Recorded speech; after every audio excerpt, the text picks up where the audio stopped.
Bismillahirrahmanirrahim. Ismi Ubaidillah Asimuddin. Ana min yani.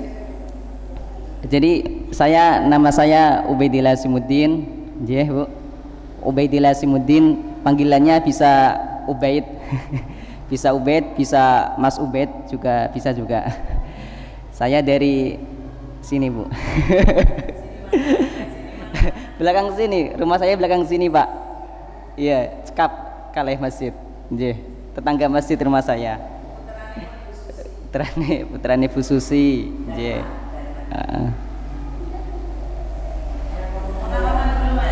Pengalaman di sana, Bu. Pengalaman di Yaman. Sebenarnya di Yaman biasa-biasa aja, Bu. Nggak ada yang beda. Nggak ada yang wow. Malah yang bikin kaget itu malah di Indonesianya, Pak. Gitu. Jadi Yaman tuh enak, tenang gitu kan, adem, orang-orangnya juga ramah-ramah gitu. Giliran kemarin kesini, masya Allah, di Indonesia beda banget sama Yaman. Nggih, niku Pak.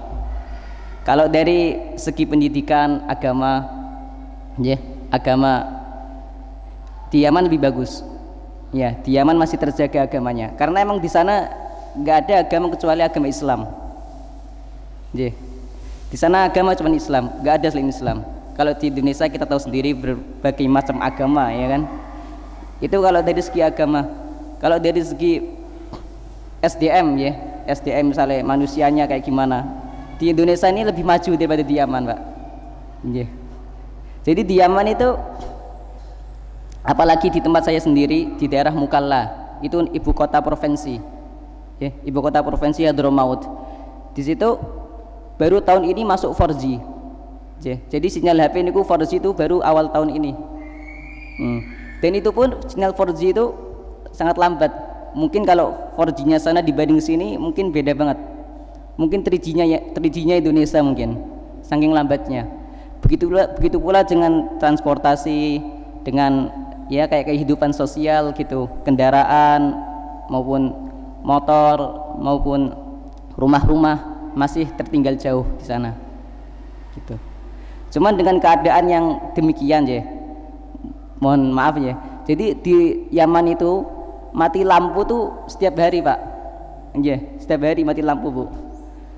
Terus setiap harinya pun 2 jam sekali mati, Bu. Jadi 2 jam nyala, 2 jam mati, 2 jam nyala, 2 jam mati, begitu setiap hari. Jadi emang butuh sabar ting mereka. Sampai juga kita para mahasiswa Indonesia yang di sana kan, kita para mahasiswa Indonesia di sana tuh juga merasakan apa ya? Kalau seandainya bukan karena ilmu yang ada di Yaman, kami nggak akan ke sana. Gitu. Semboyan kita gitu di sana, biar menguatkan hati kita. Karena emang di sana kita kalau mau cari kehidupan kemewahan dunia, jangan ke sana, Bu. Di sana adanya kesengsaraan, gitu kan? Nggak ada apa namanya kemerlap malam di sana nggak ada. Kalau mati lampu sudah gelap semuanya.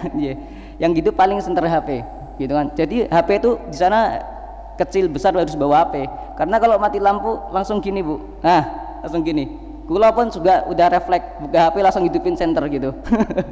Saking tiap harinya gitu ya. Tapi alhamdulillah dengan sedikit apanya, dengan kesulitan kita belajar di sana peluh kesah nggih Pak ya, tapi itu malah membuat kita semangat belajar niku. Semangat belajar. Jadi kalau mati lampu lagi dars gini kayak di masjid nih ya malam hari ya, ketika lagi belajar di sana kan malam hari kayak gini, tiba-tiba mati lampu, langsung semua muridnya ngidupin setel HP gini, ting-ting yantan ngenek guru nih, biar gurunya nih bisa baca bukunya niku, langsung gitu refleks gitu, Pak. Masya Allah sana. Dan juga yang bikin kenangan ya, kenangan yang masih ingat di pikiran saya tuh masih segar kan, bukan? Jadi saya tuh kalau belajar itu ya kan saya ngekos di Yaman, saya ngekos, Pak. Saya ngekos sama teman-teman mahasiswa orang Indonesia. Kalau mau belajar kita harus pergi dulu ke masjid, agak jauh masjidnya. Mungkin kalau dari Masjid Darussalam sini mungkin bisa dibilang ke Kadilangu gitu lah. Ya kan, Kadilangu. Berangkatnya jam 3 sebelum asar. Adzan asar niku bangun, persiapan berangkat menuju masjidnya naik motor. Saya sama teman saya boncengan naik motor. Sampai sana panas, ya. Panas dan listrik mati, keadaan nggak ada listrik itu.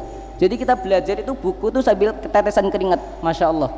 Buku tuh netes tes sampai basah, nggak bisa hati-hati ya. Nulis hati-hati kalau sobek gitu. Ya, cuman kenangan itu yang bikin kita seneng di Yaman itu, ya. Dan bikin kita serius belajar. Ada sebuah ulama mengatakan memberi motivasi kepada kita semua waktu di sana ya. Dia bilang gini, rubba bifakrik yusa'iduka fi talabi ilmik. Jadi dia bilang gini, kalau bukan karena bukan itu, barangkali kemiskinanmu sekarang atau kesusah payahmu sekarang ini itu adalah yang bisa membantumu untuk belajar, gitu. Rubba bifakrik yusa'iduka fi talabi ilmik.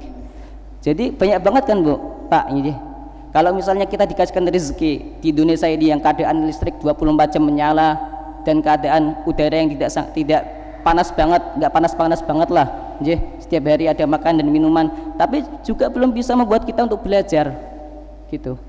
Jadi belajar itu, syarat belajar itu nggak harus kaya, gitu, nggak harus kaya syarat belajar, malah miskin, ya kan, dengan kondisi yang seperti itu di Yaman, malah dia rajin belajar niku. Penyemangat belajar nggih Bu, gitu. Insyaallah. Kita di sana itu total orang Indonesia di Yaman itu ada sekitar, kalau tahun ini ada sekitar 4.000 orang. Ya. 4.000 mahasiswa yang ada di Yaman. Cuman 4.000 itu enggak satu tempat Bu, dia terpisah-pisah, ada yang sana gitu. Dan ada yang enggak kenal juga banyak banget tentunya kan. Nggih niku. Jadi kalau misalnya enten putrane panjenengan nggih, putrane panjenengan sing putra mawon, kalau sing putri jangan. Yang putra saja. Kalau misalnya pengen ke Yaman bisa ketemu saya dulu, nanti saya berangkatkan, bisa insyaallah. Saya kasih rutannya, kayak kasih formulirnya, nanti saya berangkat. Bisa kalau pengen nggih. Tapi enggak maksa. Takutnya rek nyesel kok. Takutnya nyesel kok. Gimana niki? Baca ya Bu ya. Baca ya. A'udzu billahi minasyaitonir rajim. Bismillahirrahmanirrahim. Allahu la ilaha illa huwal hayyul qayyum. La ta'khudhuhu sinatun wa la nawm. Lahu ma fis samawati wa ma fil ard. Man dhal ladzi yashfa'u 'indahu illa bi idhnihi.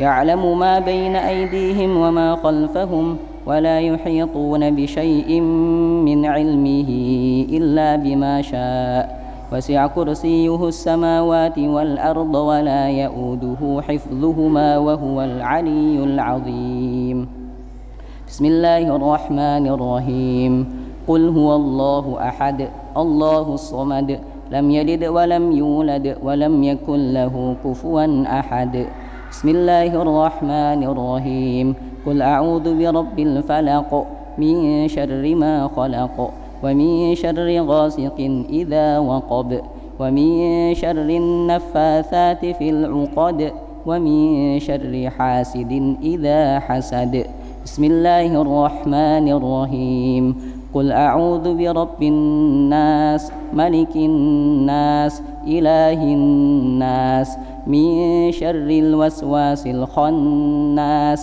الذي يوسوس في صدور الناس من الجنة والناس أمسينا وأمسى الملك لله والحمد لله لا إله إلا الله وحده لا شريك له له الملك وله الحمد وهو على كل شيء قدير ربي أسألك خير ما في هذه الليلة وخير ما بعدها وأعوذ بك من شر ما في هذه الليلة وشر ما بعدها ربي أعوذ بك من الكسل وسوء الكبر ربي أعوذ بك من عذاب في النار وعذاب في القبر اللهم بك أمسينا وبك أصبحنا وبك نحيا بك نموت وإليك المصير اللهم أنت ربي لا إله إلا أنت خلقتني وأنا عبدك وأنا على عهدك ووعدك ما استطعت أعوذ بك من شر ما صنعت أبوء لك بنعمتك علي وأبوء بذنبي فاغفر لي فإنه لا يغفر الذنوب إلا أنت اللهم عافني في بدني اللهم عافني في سمعي اللهم عافني في بصري لا إله إلا أنت اللهم إني أعوذ بك من الكفر والفقر وأعوذ بك من عذاب القبر لا إله إلا أنت اللهم إني أسألك العفو والعافية في الدنيا والآخرة اللهم إني أسألك العفو والعافية في ديني ودنياي وأهلي ومالي اللهم استر عوراتي وآمن روعاتي اللهم احفظني من بين يدي ومن خلفي وعن يميني وعن شمالي ومن فوقي وأعوذ بعظمتك أن أغتال من تحتي بسم الله لا يضر مع اسمه شيء في الأرض ولا في السماء وهو السميع العليم رضيت بالله ربا وبالإسلام دينا وبمحمد صلى الله عليه وسلم لا إله إلا الله وحده لا شريك له له الملك وله الحمد وهو على كل شيء قدير أمسينا على فطرة الإسلام وعلى كلمة الإخلاص وعلى دين نبينا محمد صلى الله عليه وسلم وعلى ملة أبينا إبراهيم حنيفا مسلما وما كان من المشركين أعوذ بكلمات الله التامات من شر ما خلق أعوذ بكلمات الله التامات من شر ما خلق أعوذ بكلمات الله التامات من شر ما خلق اللهم صل وسلم على نبينا محمد. Mana? Mulai ya. Bismillahirrahmanirrahim. Alhamdulillahirabbil alamin. Wassalatu wassalamu ala nabiyyina Muhammadin wa ala alihi wa sahbihi ajma'in. Allahumma 'allimna ma yanfa'una wanfa'na bima 'allamtana warzuqna 'ilman wa 'amalan. Alhamdulillah, kita masih diberikan nikmat oleh Allah Subhanahu wa taala untuk mendatangi majlis dari majlis-majlis ilmunya Allah Subhanahu wa taala dengan keadaan sehat wal afiat. Nikmatani maghbunun fihi ma katsirun minan nas as-sihah wal faragh. Dua nikmat, ya kan? Dua nikmat yang sering dilupakan oleh kebanyakan manusia, Bu. Yang pertama, nikmat kesehatan dan nikmat waktu luang. Kemungkinan banyak sekali kan orang yang ingin menghadiri majelis ilmu ini. Saya yakin banyak juga orang yang ingin hadir dalam tengah-tengah kita ini. Cuman karena orang-orang itu mereka enggak diberikan nikmat. Mereka mungkin ada yang merasakan sakit, mereka ada yang disibukkan dengan kegiatan yang lainnya. Maka dua nikmat ini harus kita syukuri, ya. Harus kita syukuri dengan ya pertama dengan taat, dengan menjalankan yaitu menjalankan amal yang baik, ya. Yang kedua, yang paling rendah bersyukur itu kita mengucapkan kalimat alhamdulillah, ya Bu. Alhamdulillah. Alhamdulillah ya Allah, ya kan. Sekali kan kadang-kadang batin ya Bu, ya. Alhamdulillah ya Allah, aku dikasih ini, kasih itu, ya kan. Niku enggak apa-apa Bu, bagus niku. Bersyukur gitu. Jadikan mulut kita tuh basah, ya. Basah dengan zikir. Zikir tuh bagus kok.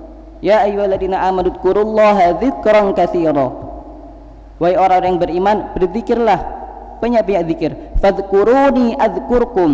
Kata Allah gitu kan. Apabila kalian mengingatku, maka aku akan ingat kalian. Qala Ibnu Abbas radhiyallahu anhu mengomentari, bukan mengomentari ya, memberikan ta'liq dalam ayat ini. Udhkuruni adzkurkum. Jadi kita mengingat Allah itu dengan sesuatu yang baik, dengan suatu amal-amal yang baik. Yani udhkuruni bi ta'atikum. Ingatlah aku dengan amal-amal baikmu. Maka kata Allah apa? Adzkurkum bimaghfirati. Maka Allah akan mengingat kita dengan ampunan-ampunannya. Jadi maksudnya gimana? Semakin ketika banyak berzikir pada Allah, maka semakin juga Allah sayang pada kita. Niku. Dan juga dalam suatu hadis yang diriwayatkan oleh Abu Hurairah radhiyallahu anhu, bahwasanya Nabi Muhammad sallallahu alaihi wasallam pernah bersabda dalam yang diriwayatkan oleh Imam Muslim, majtama'a qaumun fi baitin min buyutillah. Tidaklah suatu kaum, ya kan? Tidaklah suatu kaum itu berkumpul fi baitin, di dalam rumah Allah, min buyutillah, di rumah-rumah Allah. yatluna kitaballah, mereka belajar Al-Qur'an, wa yatadarasunahu bainahum, dan mereka saling berdiskusi. Ya, tadarus itu saling berdiskusi, Bu. Jadi antara ustadz dan mustami' itu saling ngejak ngobrol, berdiskusi dengan suatu masalah. Wa yatadarasunahu bainahum, apa kata Nabi? Illa nazalat alaihimus sakinah, kecuali akan turun kepada mereka as-sakinah, kelapangan hati. Diturunkan kesejahteraan dalam hati. Yang kedua, wa ghasyiyatuhumur rahmah, maka Allah akan beri kita rahmat Allah. Allah rahmati kita, Allah ampuni kita selama kita masih duduk di majelis ilmu kayak gini. Yang ketiga, wa haffathumul malaikah, Allah berikan naungan di atas kita ini para malaikatnya. Para malaikat mengepakkan sayapnya untuk melindungi thalabul ilmi. Yang keempat, wa dzakarahumullahu fi man indah, maka Allah akan menyebut nama-nama kita, Bu. Allah menyebut nama-nama jenengan. Ya kan? Kalau disebut namanya kan seneng, Bu. Ya kan? Misalnya ada wali kota datang ke Masjid Darussalam nih kan, nyebut nama jenengan kan, Ibu mesti seneng, ya kan? Tapi sekarang yang nyebut Gusti Allah, Bu. Ya, Gusti Allah nyebut nama-nama kita di hadapan para malaikat. Dari di sini, Pak. Ya. Maka dari itu saya senang banget ya, khususnya saya senang banget dengan ada orang di masjid itu kan maupun di luar masjid, mereka berkumpul, mereka belajar Al-Qur'an. Ya kan? Mereka saling berdiskusi tentang ilmu agama. Saya senang banget gitu loh, termotivasi gitu. Karena di sini. Ya. Jadi kalau misalnya Ibu lagi pulang kerja, ya kan, orang lagi pulang rapat, hati ini merasa sempit, ya kan, sempit gitu kan, emosi gitu kan. Kalau pengen sembuh, Bu, Ibu cari majelis ilmu, Ibu cari majelis zikir, ya. Insya Allah nanti Ibu masuk apa tadi? Illa nazalat alaihimus sakinah, maka akan diturunkan kepadanya ketentraman hati, rasa legowo niku. Yang kedua, saya berikan motivasi juga kepada Ibu dan Bapak karena sudah hadir di sini. Yang kedua dari hadis Nabi dari sahabat Jalil An Katsir bin Qais radhiyallahu anhu qala sami'tu Rasulullah sallallahu alaihi wasallam yaqul, aku mendengar bahwasanya Rasulullah sallallahu alaihi wasallam bersabda, man salaka tariqan yaltamisu fihi ilman. Awal hadisnya, Bu, dibuka dengan kalimat man. Man niku kalau dalam uslub bahasa Arab, ya kan, itu bermakna mau kecil, mau orangnya kecil, mau orangnya besar, dewasa, laki-laki, perempuan, itu masuk dalam kategori man. Barang siapa man salaka, salaka itu menempuh. Man salaka tariqan yaltamisu fihi ilman, yang mana seorang itu, barang siapa yang menempuh suatu jalan yang mana dia niatkan untuk mencari ilmu, balasannya napa nggih? Balasannya dari Allah, sahalallahu lahu bihi tariqan ilal jannah, maka Allah akan mudahkan jalannya menuju surga. Jadi ketika Ibu lagi keluar masjid, ya, lagi keluar rumah, Ibu niatkan itu. Jadi langkah kaki Ibu itu dihitung. Langkah kaki panjenengan itu dihitung pahala di sisi Allah. Seakan-akan Ibu keluar itu sedang menuju surga. Gitu, Bu. Biar semangat, ada semangat dalam dalam diri itu kan, masya Allah itu. Nah. Setelah itu qala al-Imam Ahmad rahimahullahu taala, al-ilmu la ya'diluhu syai'. Gitu kata Imam Ahmad. Bahwasanya ilmu, yang dimaksud ilmu ini adalah ilmu syar'i, ilmu agama aja. Jadi bahwasanya ilmu itu enggak ada tandingannya kata Imam Ahmad. Ilmu itu enggak ada tandingannya. Di dunia ini enggak ada yang lebih berharga daripada ilmu. Tapi dengan syarat, illa idza sahhat niyyatuhu. Tapi harus dengan syaratnya apa? Harus niatnya harus benar. Ilmu itu enggak ada tandingannya di dunia ini. Enggak ada yang sebanding sama ilmu. Tapi disertai dengan niat yang benar. Maka dari itu Imam An-Nawawi rahimahullah taala menulis kitab Arba'in An-Nawawiyah dalam hadis yang pertama, an Amiril Mukminin Abi Hafsin Umar bin Al-Khattab radhiyallahu anhu qala sami'tu Rasulullah sallallahu alaihi wasallam yaqul innamal a'malu binniyat. Sesungguhnya setiap amal itu tergantung pada niatnya.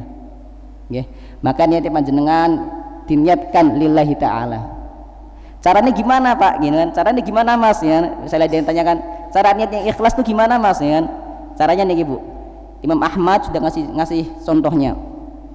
An yanwi raf'al jahli an nafsihi wa an ghairihi. Jadi kita niatkan belajar itu biar lillahi ta'ala tuh kita niatkan untuk mengangkat kebodohan. Mengangkat kebodohan yang pada diri kita sendiri. Ya. An nafsihi dari dirinya sendiri, wa an ghairihi dan orang lain gitu. Kita niatkan itu, insyaallah itu niat yang benar, insyaallah kayak gitu. Bismillahirrahmanirrahim. Ya, itu pembukaan sedikit ya dari saya ya. Sekarang kita masuk ke pengajian insyaallah hari ini. Ya. Kita insyaallah pada kesempatan kali ini dengan izin Allah kita akan membahas tadabbur ya, bukan tafsir. Beda antara tadabbur dan tafsir itu beda. Kalau tafsir ustadznya menjelaskan terus pergi. Ibu paham ya kan, ustadznya menjelaskan gini maknanya ini kemudian pergi. Itu tafsir. Kalau tadabbur enggak. Tadabbur dijelaskan dulu maknanya, kemudian dirasakan pakai hati, dirasakan Bu, panjenengan bisa merasakan nanti, kemudian Ibu pengen menerapkan. Itu namanya tadabbur. Beda sama tafsir. Kalau tafsir itu am, kalau tadabbur itu khas. Ini kunci. Insyaallah pada kesempatan kali ini kita akan membahas tadabbur di surat Al-Ahzab ayat yang ke-56, nggih. 5 berapa ya? 59 nih kayak. Saya lupa Bu, coba dicek. 59 nggih. Nggih 59. Al-Ahzab 59. Nggih 59 Bu, betul. Nggih. Al-Ahzab ayat ke-59. Kalau betul Quran di buntut Quran nih.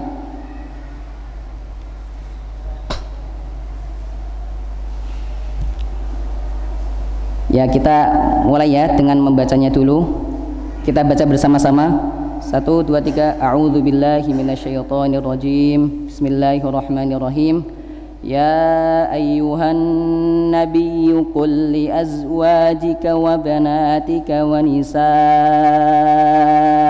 mu'minina yudnina 'alaihinna min jalabibihin dzalika adna an yu'rafna fala yu'dzain wa kana Allahu ghafurar rahima.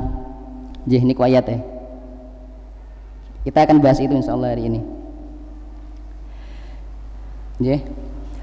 Pertama kita sebelum masuk ke masuk ke pembahasan, kita terjemahkan dulu Bu, ya kan? Terjemahkan secara harfiah, huruf per huruf kita terjemahkan. Ya. Kita mulai dari ya ayyuha. Ya ayyuha artinya adalah wahai. Ya ayyuha wahai. An-nabiyyu Nabi Muhammad sallallahu alaihi wasallam, qul katakanlah. Qul katakanlah wahai Nabi Muhammad li azwajika kepada istri-istri kamu, wa banatika dan kepada anak-anak perempuan kamu, wa nisa'il mu'minin dan kepada istri-istri orang-orang mukmin, yudnina 'alaihinna min jalabibihin. Yudnina untuk memanjangkan, memanjangkan yudni itu memanjangkan.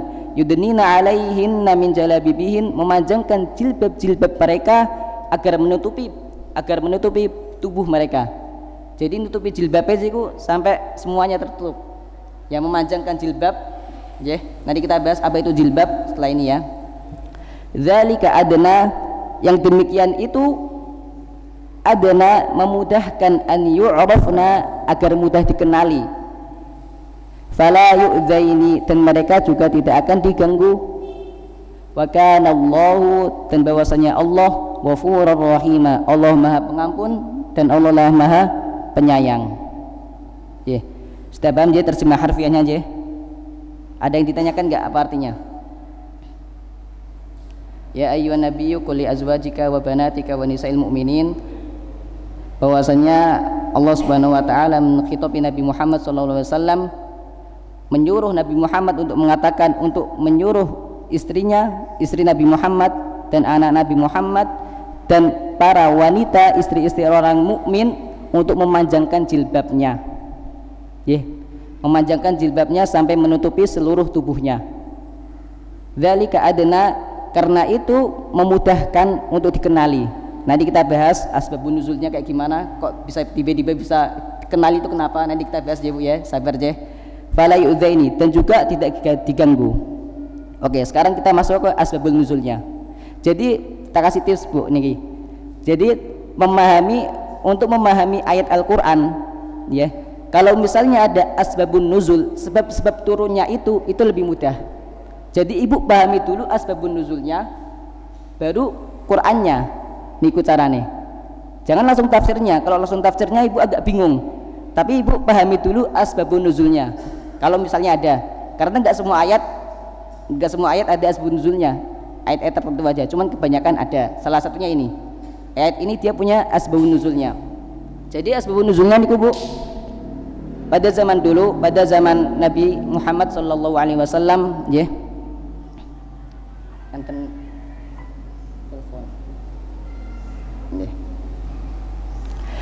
jadi pada zaman Nabi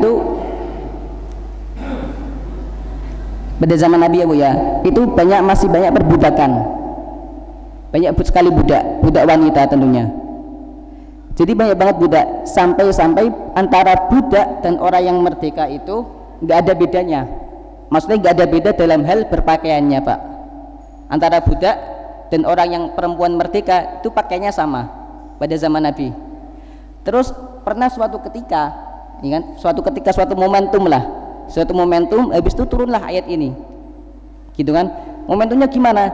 Jadi suatu ketika pada suatu malam hari ada rombongan orang-orang muslimah solihah, yaitu orang-orang muslim, orang perempuan muslimah yang menjaga dirinya, kehormatannya, dan dikatakan juga dia adalah para istri Nabi. Mereka ini suatu malam pengen buang hajat. Kalau zaman Nabi buang hajat itu boten nonton toilet ya, jangan dikira kayak sekarang ada toilet di rumah, enggak ada toilet umum juga. Jadi mereka kalau buang hajat mereka harus pergi menjauh dari tempat tinggalnya ya.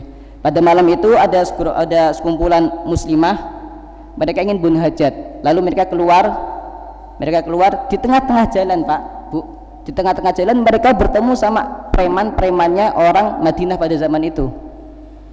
Preman kan ya, ketika ketemu preman itu, para perempuan ini disakiti, direndahkan, dicaci maki sama perempuan ini. Padahal perempuan ini perempuan soleh itu kan. Terus perempuan ini menegur mereka, para preman itu, kenapa kalau kalian ini pada kami, gitu kan? Preman ini jawab, sesungguhnya kami hanya melakukan ini kepada para hamba sahaya.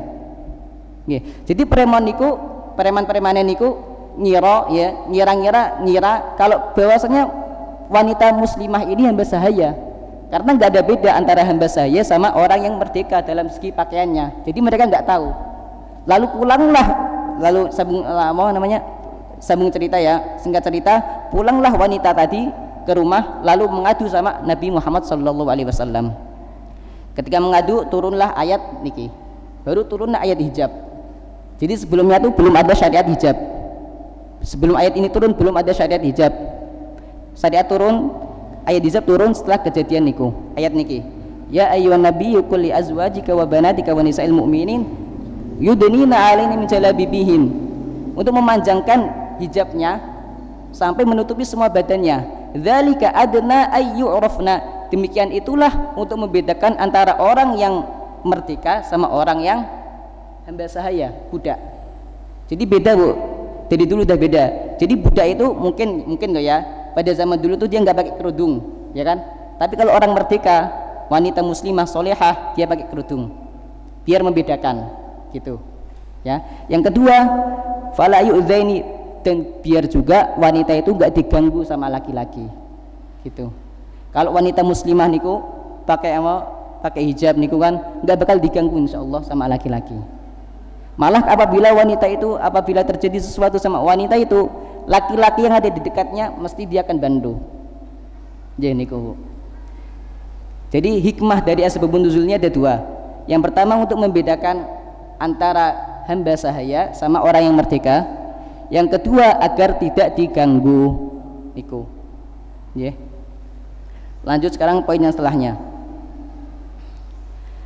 Jadi khulasohnya aja, tafsirnya ayat ini menjelaskan bahwasanya Nabi Muhammad sallallahu alaihi wasallam diperintahkan oleh Allah untuk mengabarkan kepada para istrinya maupun anak-anaknya maupun kita semua, ya kan, khususnya ibu-ibu, untuk menutup hijabnya, untuk memajangkan jilbabnya, ya, memajangkan jilbabnya sampai menutupi badannya, niku. Terus kemudian ada soal jilbab yang di sini maksudnya apa, ya kan? Pada zaman dulu, Bu, jadi kalau enggak di Arab ya, di Arab asli, karena saya kan baru saja pulang dari Yaman ya. Jadi di Yaman itu model jilbab yang monsewu ya, yang ibu pakai itu enggak ada. Jadi jilbabnya itu gabung sama apa namanya, bajunya niku. Gabung sama bajunya juga panjang juga sampai sini. Jadi bukan baju terus rok, enggak juga. Kalau kita kan ada kerudung, ada baju, ada rok ya. Ada juga kerudung habis itu baju panjang. Kalau di Yaman enggak. Jadi kerudung ini satu paket, satu bawah gitu. Gitu. Jadi maksudnya ayat ini min jalabibihin itu, jadi maksud ayat ini jilbab itu, yaitu jilbab itu yang dimaksud itu dari kepala itu yang dipakai orang Yaman itu, Pak, kepala sampai kaki gitu. Cuman kalau kita terapkan ayat ini ke Indonesia kan nggak bisa, ya kan? Maksudnya bukan nggak bisa, kurang pas. Kita pas kemawon ya. Jadi kita ini wanita-wanita muslimah yang ada di Indonesia, khususnya di Indonesia aja, Bu. Karena di Indonesia ini Masya Allah, ya kan? Indonesia Masya Allah, Indonesia, Brunei, Malaysia, Singapura niku ada yang beda sama negara Timur Tengah. Ya, nanti tak kasih tahu bedanya apa. Khususnya di pembahasan wanita. Jadi namanya apa, Kak? Misal, kalau ayat ini kita terapkan ke wanita-wanita Indonesia tuh jadinya gini. Pajangkanlah jilbabmu wahai perempuan sampai menutupi bagian dadamu, ya kan, dan panjangkanlah bajumu sampai menutupi kakimu niku, ya. Jadi bukan semuanya gitu, bukan semuanya. Suruh memajangkan jilbabnya sampai di bawah dada, menutupi dada, kemudian bajunya pun juga dipanjangkan. Nanti kita bahas insyaallah baju yang syar'i itu kayak gimana nanti di akhir muhadharah, insyaallah kita bahas baju yang syar'i gimana. Yeah. Udah paham ya, Bu? Ada pertanyaan sampai sini? Kalau misalnya nggak paham langsung tanya aja, nggak apa, Bu. Kalau misalnya nggak paham langsung angkat tangan tanya, gitu. Jadi maksudnya ayat ini apa? Untuk memanjangkan jilbab, ya, jilbab para wanita dipanjangin, bajunya juga dipanjangin. Untuk apa? Untuk menjaga diri, menjaga kehormatan, gitu, jaga kehormatan diri. Setelah itu aurat, ya. Jadi jilbab yang benar itu jilbab yang menutup aurat. Ya, Bu, ya, setuju ya? Ya, gimana?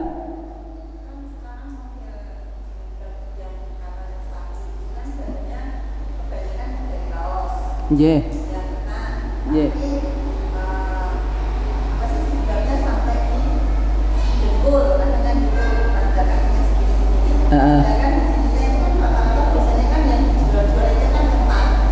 Ketat.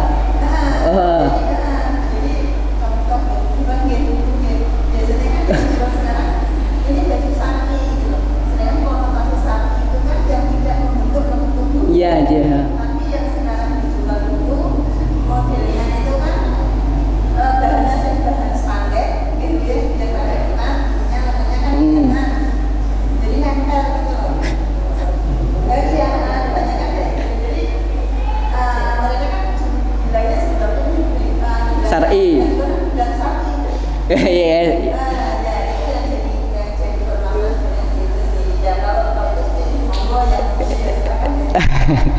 Yang juga itu yang seribak sapi loh, yang sapi itu sikapnya, tapi habisnya kan gak sapi.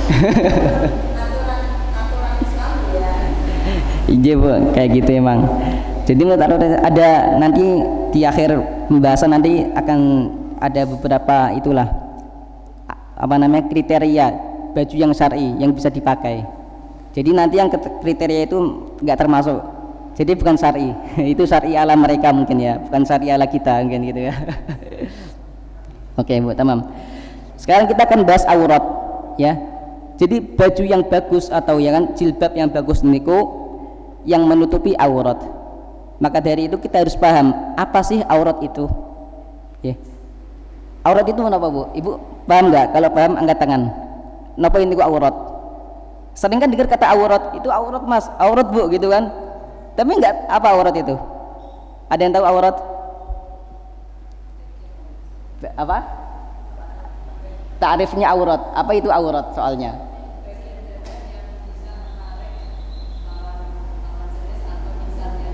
Insyaallah bagus. Ada lagi?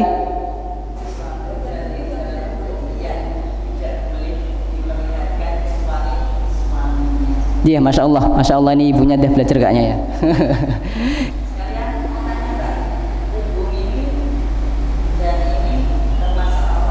Oh ya, nanti kita bahas Bu. Ini kita bahas Bu. Salah kita bahas di sini.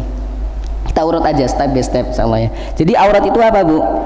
Aurat itu anggota badan tertentu yang mana dia harus wajib ditutup dan nggak boleh dilihat sama orang lain kecuali sama mahramnya. Niku aurat.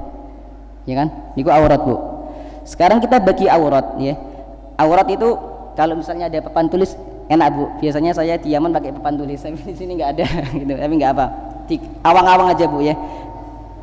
Tak buatin bagannya Bu, tak buatin bagannya aja. Aurat di tengah sini dibagi menjadi dua. Ada auratun nadhar sama ada auratun nadhar sama auratus sitar. Dibagi dua. Yang pertama auratun nadhar. Aurat melihat. Jadi kita melihat lawan jenis itu ada hukumnya sendiri. Itu kan juga aurat. Juga gak boleh dilihat nih, tamam? Paham ya insyaallah ya? Ada auratun nadhar, ada auratus sitar. Aurat melihat sama aurat menutup. Nggih, paham sampai niki? Paham ya sampai sini ya? Auratun nadhar. Auratun nadhar itu hukumnya ada di Quran. Hukumnya di surat An-Nur ayat 30 sama 31. 30-nya buat laki-laki, 31-nya buat perempuan. Kata Allah Subhanahu wa taala dalam surat An-Nur, "Qul lil mu'minina yaghuddu min absarihim wa yahfadzu furujahum."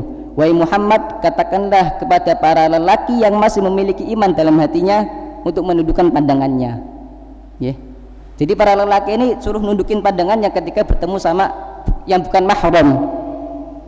Niku ayat 30-nya buat laki-laki, ayat 31-nya buat perempuan. Wa qul lil mu'minat yaghdudna min absarihinna wa yahfadna furujahun. Dan katakanlah wahai Muhammad kepada para perempuan yang masih memiliki, pada perempuan beriman untuk menundukkan pandangannya terhadap sesuatu yang bukan mahram. Jadi bapak niku, jadi laki-laki niku amanah haram hukumnya melihat perempuan. Begitu juga perempuan haram juga hukumnya untuk melihat laki-laki. Ya. Jadi hukum asli melihat auratun nadhar itu hukum aslinya, ingat ya Bu ya, hukum aslinya haram, mamnu, enggak boleh. Hukum aslinya melihat perempuan yang bukan mahram itu enggak boleh. Illa fi hajah, kecuali ketika ada kepentingan. Ulama bilang gitu Bu, kecuali ada kepentingan. Hukum aslinya itu enggak boleh. Tapi kecuali ada kepentingan. Hajah kepentingannya apa? Salah satunya ketika dalam keadaan kayak gini, ta'lim, belajar, ini dibolehkan. Dalam ta'lim boleh, dalam jual beli boleh, ketika berobat pun juga boleh. Paham? Ketika berobat kita sudah cari nggak ada dokter yang laki-laki, selain ini adanya perempuan, maka kita dibolehkan pergi ke situ. Yang perempuan juga gitu, perempuan udah cari-cari mana dokter yang perempuan juga, ternyata nggak ada, cuman ada yang laki-laki, nggak apa pergi ke situ, karena itu termasuk hajat, kepentingan darurah gitu. Jadi hukum asli melihat lawan jenis itu hukumnya haram. Paham? Yang kedua itu auratun nadhar. Yang kedua auratus sitar, aurat yang harus ditutup. Kalau tadi aurat dilihat, sekarang aurat ditutup. Aurat ditutup ini dibagi dua. Kan niki Bu, niki kan, niki nadhar, niki sitar. Auratus sitar dibagi menjadi dua lagi. Gini, dibagi dua lagi. Ada aurah kharijus shalah sama aurah fis shalah. Ada aurat yang mana aurat itu berada di dalam sholat ketika kita sholat, sama ada aurat ketika di luar sholat. artinya dalam keadaan nggak sholat lah gitu. Beda auratnya soalnya, ya. Untuk laki-laki, ya kan, untuk laki-laki itu yang mudah itu, ya saya dahulukan yang mudah ya, karena perempuan dia punya ahkamnya, banyak perbedaannya. Kalau laki-laki ijma' fuqaha, ijma' fuqaha, auratnya laki-laki itu bainas surrah war rukbah, ya kan, di antara apa? Di antara apa nih? Dengkul, apa bahasa Indonesia di dengkul? Ya. Lutut ya, lutut. Saya lupa kesuwan yang Yaman. Jadi lutut ya. Auratnya laki-laki itu dari lutut ke pusar. Pusar itu auratnya laki-laki. Ijma' fuqaha. Enggak ada yang mengkhilafi itu. Entah di dalam sholat, entah di luar sholat. Artinya gimana? Ketika ada laki-laki dia sholat pakai celana yang menutup ini, lutut sama perut gini, Allahu Akbar, sholatnya syah. Sholatnya sah. Cuman mestikan kita harus memperhatikan mimbabil adab sama Allah, ya. Maka kita disunahkan untuk memakai pakaian yang bagus ketika sholat, gitu. Tapi sholatnya secara hukum sholatnya sah, gitu. Ada laki-laki sholat katoan karo kawasan gini, kaos oblong, takbir, Allahu Akbar, sah sholatnya, gitu. Cuman ya kurang baik, niku. Itu aurat buat laki-laki. Dalilnya mana? Ada di Quran dalilnya. Ya bani Adam khudu zinatakum inda kulli shalah. Wahai anak cucu Adam, pakailah pakaian-pakaian kalian ketika ingin sholat. Niku. Maksudnya gimana? Jadi maksudnya suruh menutup aurat ketika kita sholat. Niku buat laki-laki. Kalau sekarang kita masuk yang buat perempuan. Niki perempuan agak jelimet. Jadi ibu-ibu kudu fokus, ya. Aurat perempuan kita bahas dulu yang enaknya dulu. Nah, ya. Kita bahas dulu yang di dalam sholat. Aurat perempuan dalam sholat. Niki Bu. Aurat perempuan dalam sholat niku kita ngambil yang aman Bu, ya kan? Karena di sana banyak ikhtilaf. Banyak ikhtilaf. Antara fuqaha itu banyak ikhtilaf. Kita ngambil yang aman. Ya. Aurat perempuan itu ketika dalam sholat jami'ul badan illa al-wajh wal kaf. Niku. Jadi aurat perempuan dalam ketika sholat niku harus menutup semua badannya kecuali muka sama telapak tangan. Ya, telapak tangan itu pun di telapak tangan niki Bu. Tadi Ibu tanyakan, ya. Ini telapak tangan. Ya kan? Jadi aurat wanita itu sekujur badan kecuali muka sama telapak tangan. Niku yang jumhur ulama bilang niku.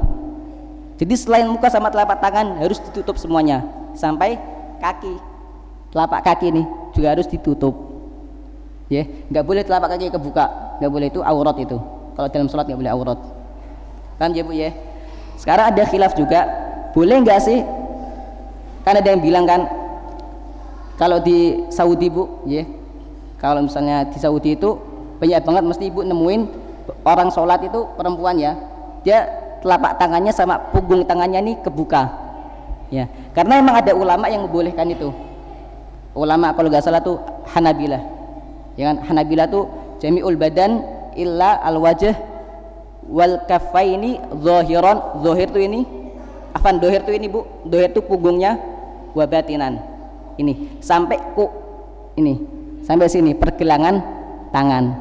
Niku. Jadi nek menawa Ibu nggih lagi safar niku kan enggak ada pakaian, enggak ada mukena. Cuman bajunya bisa panjang gini, Bu. Ya. Ibu gampangnya gimana biar bisa sholat? Ya kalau misalnya tinggal giniin aja di staples nih ya kan, ini karena dalam keadaan safar ya. Di staples, kalau ada staples ya, kalau enggak ditali sampai gini. Kemudian sholat Allahu Akbar, dan sholatnya insya Allah sah. Insya Allah sah. Dan perlu diperhatikan juga Bu, masalah niki Bu, al-wajah, nggih. Al-wajah niku enten ya Bu ya. Al-wajah niku jadi ulama fuqaha, ulama fikih itu udah batasi wajah itu mana. Jadi enggak semua kepala nih wajah, enggak. Jadi wajah Bu gini. Tulan itu segini. Dari ujung kepala sampai janggut sini wajah. Ini tul panjangnya segini. Dan ardon tuh lebarnya. Lebarnya gini Bu, dari telinga sini. Nggih, dari telinga sini sampai ke sini, muter gini. Niki muka. Jadi yang bukan muka mana? Bukan muka ya telinga ini bukan muka. Sini juga bukan muka. Sini bukan muka. Sini pun juga bukan muka. Nah, berarti harus harus ditutup. Ini juga harus ditutup yang asli gitu, ya kan? Harus ditutup karena ini bukan bagian muka. Muka segini aja, segini sampai sini. Gitu. Cuman mungkin loh ya, mungkin karena saya juga masih belajar gitu kan, mungkin ada yang mengatakan sininya bukan aurat, mungkin loh ya. Cuman kita mesti selalu mengambil yang aman, kita mendahulukan yang jagalah yang aman lah. Kita bilang kita tutup ini aja, ini ditutup nawon, ini ditutup ya. Jadi dari sini sampai sini, dari sini sampai sini yang boleh kelihatan, selainnya ditutup. Insya Allah paham Kemudian itu aurat wanita ketika sholat. Sekarang masuk yang kedua, aurat wanita di luar sholat. Maksudnya di luar sholat ya selain sholat lah gitu, selain sholat. Di sini ada dua pendapat Bu, yang kuat. Dua pendapat ini sama-sama kuat. Nanti Ibu serah mau pilih yang mana. Yang pertama, pendapat pertama, jami'ul badan. Jadi semua anggota badan perempuan itu aurat. Itu pendapat yang pertama. Pendapat pertama bilang gitu, semua badan itu aurat, sampai muka tuh aurat, tangan tuh juga aurat. Ini pendapat, Tapi pendapat yang kedua juga kuat juga Bu, sama-sama kuat, gitu. Pendapat yang kedua diambil sama 4 madhab juga, gitu, sama-sama kuat. Jami'ul badanil mar'ah illal wajh wal kafain, gitu. Dan kita ngambil pendapat yang kedua. Jadi aurat perempuan itu pendapat kedua, semua badan, semua anggota badan kecuali muka sama telapak tangan. Jadi yang boleh nampak itu dari ibu-ibu sekalian ini muka sama telapak tangan mawon. Setelah ini nggak boleh. Telapak tangan pun dari sini, ya kan? Ini telapak sama punggungnya juga. Ini boleh nampak sampai sini, pergelangan tangan ini. Nah, selain ini sama muka Selain ini semuanya harus ditutup. Semuanya harus ditutup sampai sini. Gitu. Tamam ya? Paham ya insyaallah ya? Jadi ada dua pendapat masalah aurat wanita di luar sholat. Ada yang mengatakan semua anggota tubuh wanita dia aurat. Ada yang mengatakan juga auratnya semua badan kecuali muka sama tangan. Insyaallah paham Bu? Paham ya insyaallah ya? Situ boleh. Kalau di luar sholat boleh. Ya boleh Bu, tapi kalau dalam sholat harus ditutup. Makanya Bu, orang-orang Yaman itu, muslimah di Yaman itu, di Timur Tengah niku kalau sholat bukan pakai mukena, niku yang aneh itu. Jadi mukena itu di sana nggak ada. Jadi mereka sholat ya kayak ibu gini, pakai baju panjang, ya kan, tinggal takbir gini selesai, nggak harus pakai mukena, karena bajunya sudah menutupi semua anggota badannya, gitu. Tapi kalau yang pakai mukena niku, ya niku daerah Asia Tenggara sini kayak Indonesia, Malaysia, Singapura, Brunei Darussalam. Mereka kalau mau sholat harus pakai mukena. Tapi kalau di Yaman enggak, mereka jalan ya sholatnya pakai baju yang dia pakai itu bisa, karena sah, gitu kan? Karena menurut mereka sah, sudah menutup aurat, gitu Bu. Sampai ini ada yang ditanyakan tentang pembahasannya? Ada yang belum paham? Paham insyaallah ya? Ya, kita tutup majelis ini dengan doa ya. Bismillahirrahmanirrahim. Alhamdulillahirabbil alamin wassalatu wassalamu ala nabiyina Muhammad wa ala alihi washabbihi ajma'in. Rabbana zalamna anfusana wa illam taghfir lana wa tarhamna lanakunanna minal khasirin. Allahumma inna nas'alukal huda wat tuqa wal afafa wal ghina. Allahumma ij'al hadhihi al majalis fihi khair wa rahmah. Allahumma ij'al hadhihi al majalis fihi khair wa rahmah. Allahumma ij'al hadhihi al majalis fi mizani hasanatina. Allahumma ij'alhum fi mizani hasanatina. Allahumma ij'al hadhil majalis fi mizani hasanatina.